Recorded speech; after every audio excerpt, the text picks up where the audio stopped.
Alrighty, folks, looks like we are live. I'm George. I'm one of the founders of Solo Suit.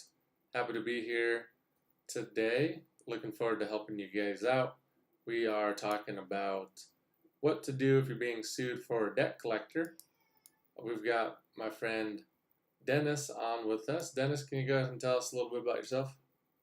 Yes, my name is Dennis Charney, and I am an attorney. I'm licensed in several states, Wyoming, Idaho, and Arizona. And I have been working with Solo Suit now for about 5 years.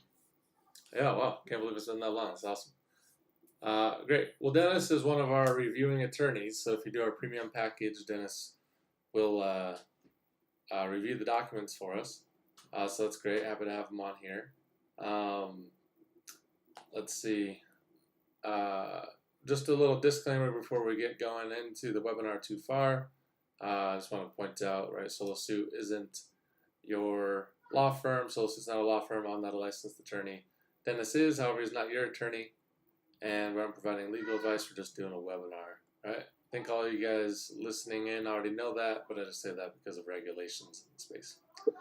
All right, so we're going to reserve quite a few minutes for your questions. So go ahead and put your questions into the chat, and then we will get to those.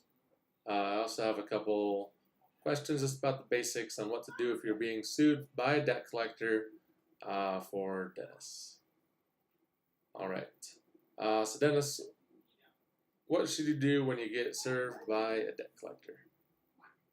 Well, I think the first thing you should do is not ignore the documents that were handed to you by the process server, or that possibly in some states were mailed to you. Because if you ignore the documents and the deadline expires, the debt collector, usually working on behalf of a credit card company, oftentimes a hospital or medical provider as well, will just simply ask the court for a default judgment, and the person who received the documents won't have any chance to defend themselves. Bingo. So you got to make sure you respond. Absolutely. The failure to respond is what the debt collectors hope for. Right. Okay. Thanks for filling us in on those basics there.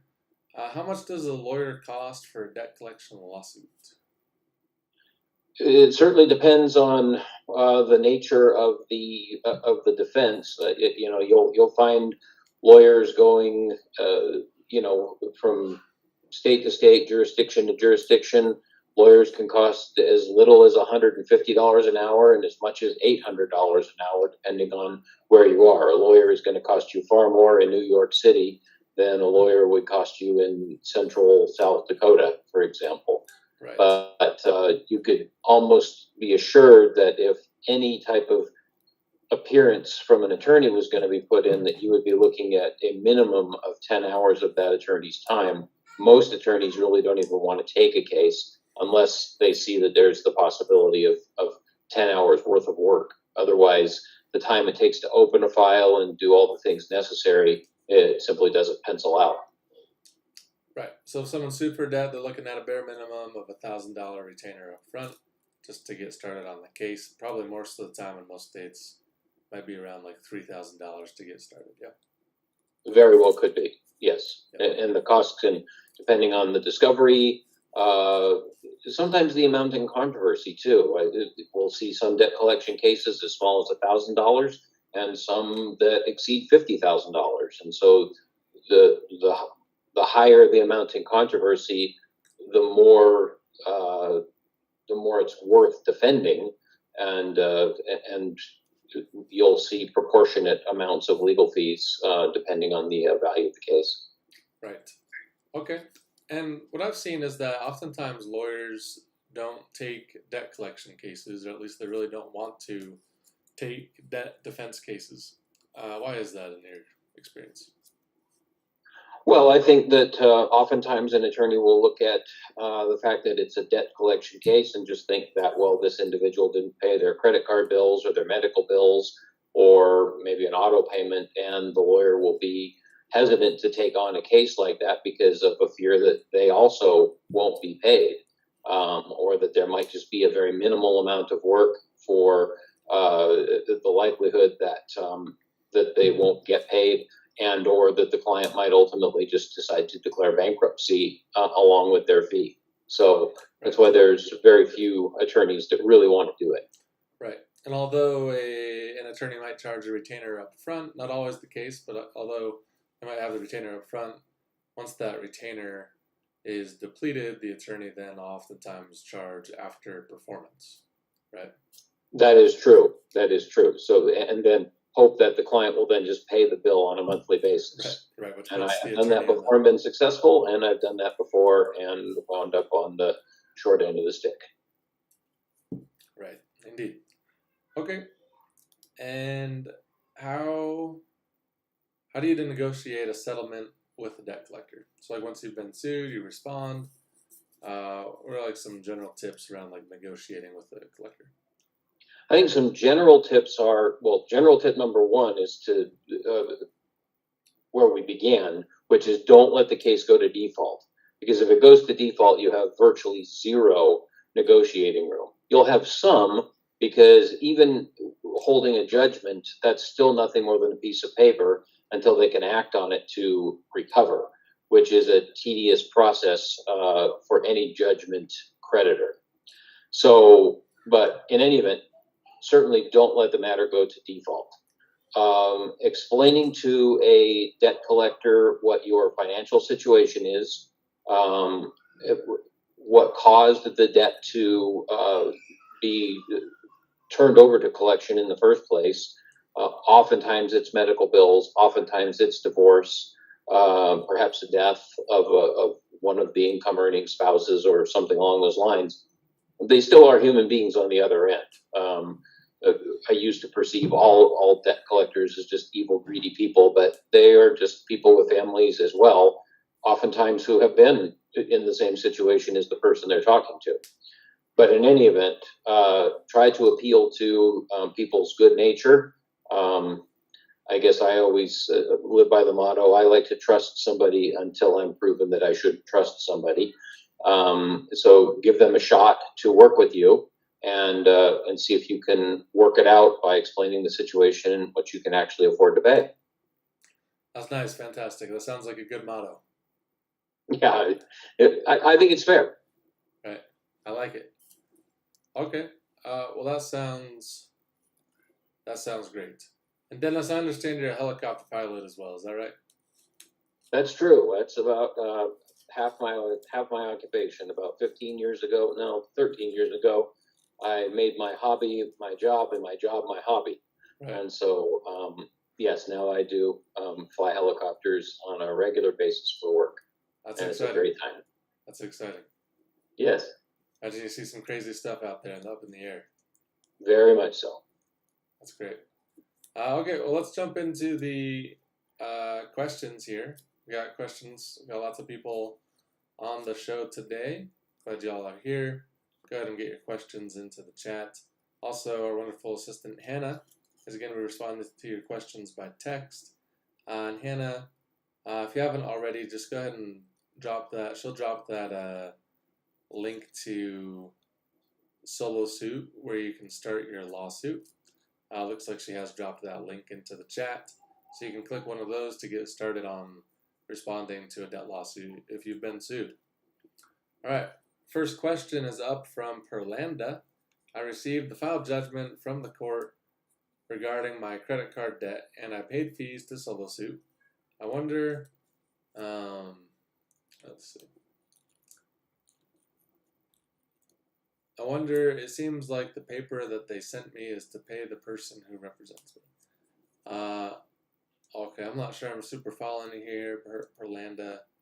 She follows up, and yet the creditors still keep on calling me about my debt, which I cannot afford to pay monthly what they want me to pay. Okay, sounds like you received the judgment from the court and you lost your case, and the collector is trying to get you to pay. I think that's what I understand about your situation. If you've lost, Dennis, let's say someone like lost their case, is there anything they can do at that point? Like, what are their options if they've already like lost their debt collection lawsuit?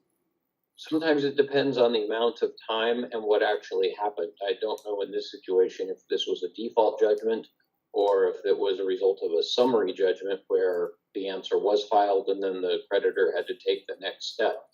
But in any event, if it's a default judgment, one might want to retain an attorney to try and set aside the default and defend the case. If that wasn't the situation, or if the customer can't afford an attorney, then I think the next best step would be to reach out to whoever the person who sent the letter is and try to work out something that that would be, a workable solution. Again, they don't really want to try and come and get furniture or computers or locate assets or things like that. They would much rather negotiate something lower that was a sure thing and a payment that is workable for both parties. Yep. So a little bit surprising, I think, to some people, right? But collectors will still settle even after they get a judgment against you instead of garnishing your wages. Certainly. Yep. Great. We got a question from somewhere. I've been served a summons and all the information is correct. Do I file an answer to the complaint, or do I call the debt collector and try to set up payments?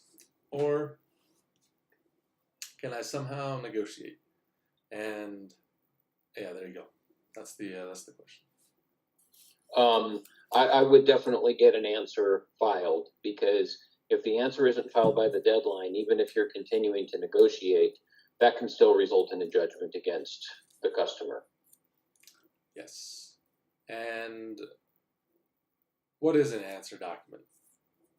An answer would look relatively similar to the complaint, in that it has a caption and a form, and it looks like a court document with a case number and the parties, who is the plaintiff and who is the defendant, and then it basically, typically numbered paragraph by numbered paragraph, goes through and says whether or not, for example, paragraph 1 of the complaint might say that the defendant, John Smith, is a resident of Boise County, Idaho.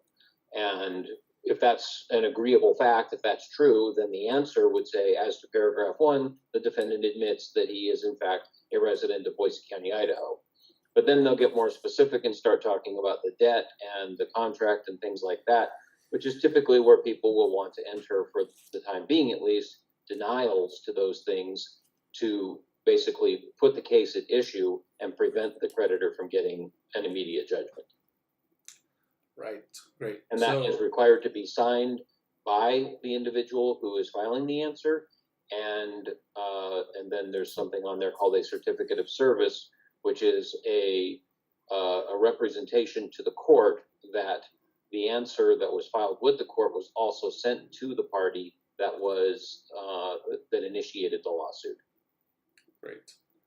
Yeah, so I oftentimes think about it in regards of it being like a capital A answer document, right? So we aren't saying you just have to answer the complaint, you don't just have to respond to the complaint.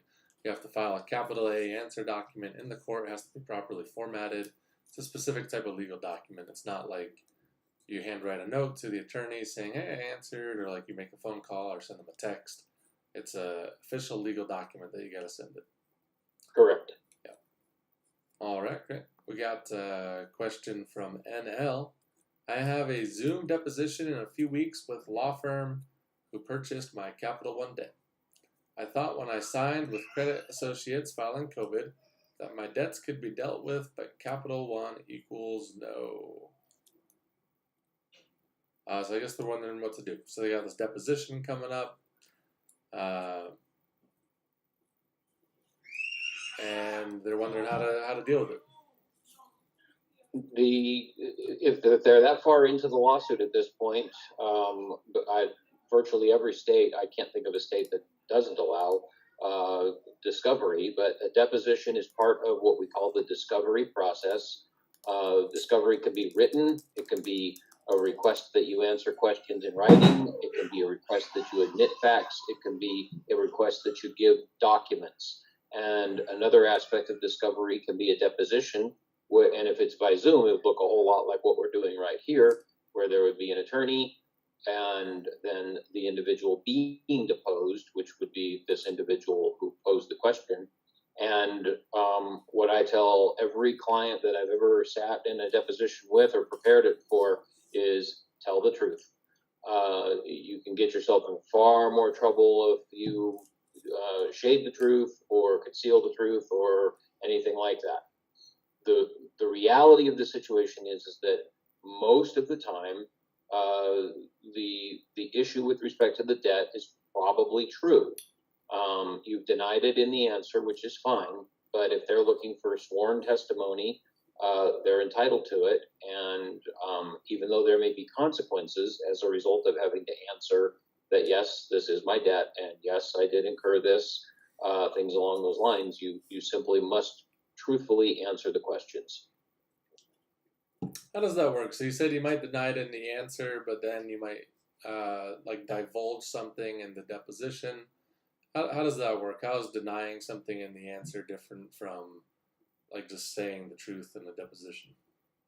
The answer is a very, very early stage of any lawsuit, and an individual is entitled to deny allegations in a complaint unless and until they're proved under oath. An answer is not something that's filed under oath, and an answer can deny something, it can admit something, or the answer can be that at this point in time, I don't have enough information to admit or deny the truth, which is often the very safe middle ground to take. But the short answer is that what's put forth in an answer is basically it's a stop the clock type of device, and it is not sworn under oath, but a deposition is.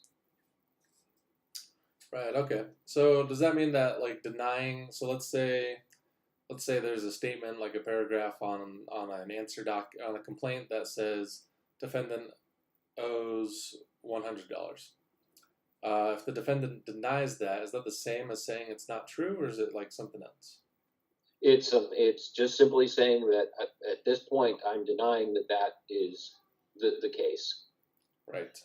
Yeah, but I'm just highlighting this. I think for the listeners here, this is a crucial point that I think a lot of people kind of get stuck on. Mm-hmm. They oftentimes are under the impression that like denying is the same as saying that it's not true. They're Right. sometimes worried that they're like going to commit perjury in this situation, Right. but that's really not the case. Right. But filing an answer, it would not be an issue where perjury was an issue. And again, there is always that fallback medium where you can say that at this point in time, I simply lack the information to admit or deny it. Sometimes these debts could be 3 years old, and they say that you owe $4,227. You might think, well, wait a second, I might owe money, but it was only $1,500. So you are absolutely entitled to deny those types of allegations. Right. Yeah. Remember, it's the plaintiff, it's the party that files the case that has to prove the case. Right. And so it's on them to do that. Right. Yes, that is. That's all great. So I guess on that same vein, is there like a situation where a defendant might deny even their name or their address in a complaint? I wouldn't think so. I mean, a marriage could change a name, or a divorce could change a name. If the address is not correct, they have the right to deny that as well. So there could be reasons to do that, but typically somebody's name and address, and oftentimes I don't think that I would say most of the time they will simply reference that this individual is in a particular county and state, because realistically that's all that needs to be in the complaint to trigger jurisdiction and venue in that particular location. Right. Okay. Yeah. Well, folks, this is oftentimes the legal theory that leads lawyers to denying most paragraphs, if not all of them, in a complaint frequently. Great. Well, let's get into the next question here. We have about 7 minutes left, so at about this time, we kind of kick things into like more of a lightning round where we respond pretty quick. We got a lot of questions here, so I'm gonna try to get to all of them. So let's see. Who is up next?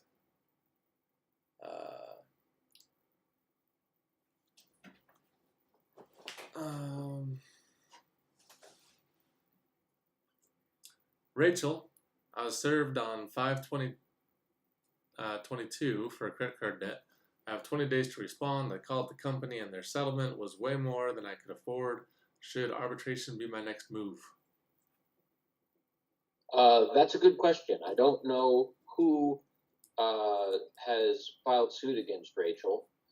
Some companies have arbitration agreements in their credit card contracts, and some don't.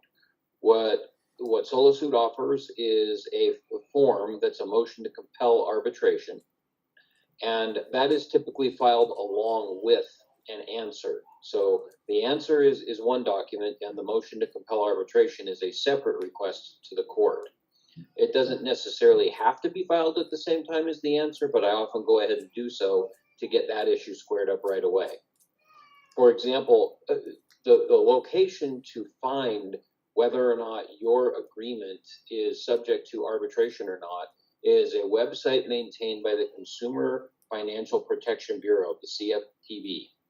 And at that website, there is a repository, if you will, of all credit card agreements from every issuer. It's a federal statute that obligates them to put those agreements online. So if we take an easy one, just alphabetically, let's say it's American Express versus Rachel. And I don't know if that's the case, but let's just assume for this discussion that that is. Rachel could go onto that website and locate the agreement that is applicable to her credit card, because American Express will have many different types of companies that they've worked with. You might have the American Express Costco card, or you might have the American Express United Airlines card, or Delta actually would be American Express. But I just happen to know, because I've done this for so long, that American Express in all of their agreements has an arbitration clause. So the arbitration agreement isn't going to necessarily be the beat-all and end-all of everything. But let's say that you have a relatively small debt of, say, $2,500 that's being sued on, and you file a motion to compel arbitration. If the judge says, yes, American Express, you're in the wrong forum, you can't be in court, and I therefore order, based on the request of the defendant, that you will abide by the terms of the arbitration agreement, and if you want to bring this person into an adversarial proceeding, then you must do it before usually it's the American Arbitration Association. Then American Express has to really weigh what they're considering, because the fee burden associated with arbitration is much higher than it is in court. And American Express will have to strongly consider whether or not they really want to pursue a case in arbitration, or if the fact that you won that particular part of the case by forcing it to arbitration incentivizes them to give you a better settlement offer that, in this case, maybe Rachel could afford.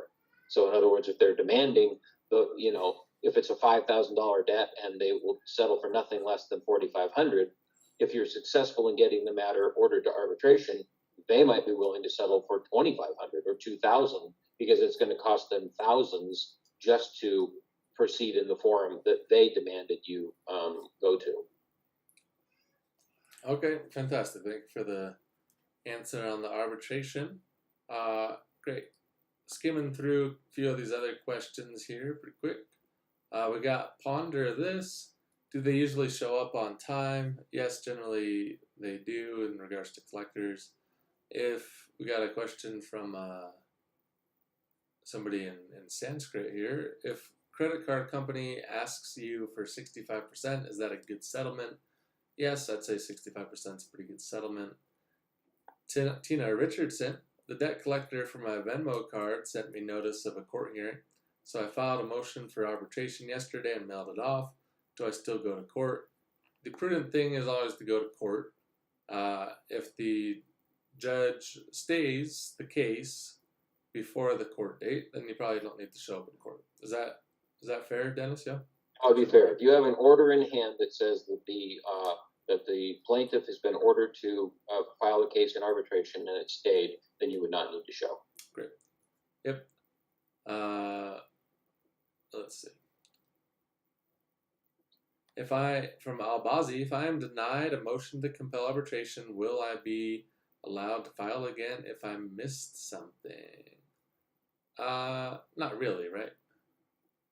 You could ask the judge to reconsider, which I have had some judges actually just not take a good hard look at a motion to arbitrate and deny it, and there was no good reason to do so, and so I filed a motion to reconsider, and it's like, Your Honor, what was the issue here? Because here's the contract with American Express, and here's my motion, and here's the statute. So we would like you to reconsider that, and I've won that several times. Okay, great. Motion to reconsider. Joe Jimenez in California recently sent in my answer to the court through solo suit. What can I expect to happen next? Basically, for most of our customers, they want to settle, so you can make an offer to settle with the collector. If you don't want to settle, you can see if you have an arbitration clause. You can file a motion to compel arbitration, or you can just wait and see what happens in the case. Perhaps it will get dismissed. If they file another document, you'll probably need to file a response to that document on your own, or try to settle. Moving on to a question from Joseph here. I answered the summons and received a response. When I tried to contact the lawyers, I was instead put in contact with a non-attorney debt collector and was not satisfied with the initial settlement offer. I plan on calling the debt collector again to negotiate a lower deal, but is it worth it to go to court, and will it be the attorneys that are present? You want to take that one, Dennis? I can try. That's a pretty broad question. Yeah. Typically speaking, these debt collection firms have maybe 10 employees for every one attorney who are on the phones trying to settle and negotiate the cases. And so it's pretty rare that anybody ever actually winds up going to court at all. And most of the time post-COVID, it's almost always by phone or by video. So I guess the answer is that if you're unable or unwilling to accept the settlement that they are offering, then just keep driving forward on the case and let them initiate, the next steps. Always keeping in mind that the motion to compel arbitration can be filed at almost any time prior to judgment. Right. Great. All right, folks, this is we only have time for one more question here. Hopefully, if we haven't gotten to it here verbally, Hannah got you an answer over the chat. We got a question from Krista. I'm being sued by a credit card company, law firm, JP Morgan Chase, and our court date is coming up. What's my chances in court with no representation? I'm a stay-at-home mom. Is there any chance I can offer a settlement? Dennis, you go ahead and what do you think? If a court date's coming up with JP Morgan and you think you need more time, I would take a look at the particular credit card you have, look at that website, and maybe try to file a motion to compel arbitration to delay them even more. Sounds like this is kind of a typical case, single stay-at-home mom with more debt than she can handle.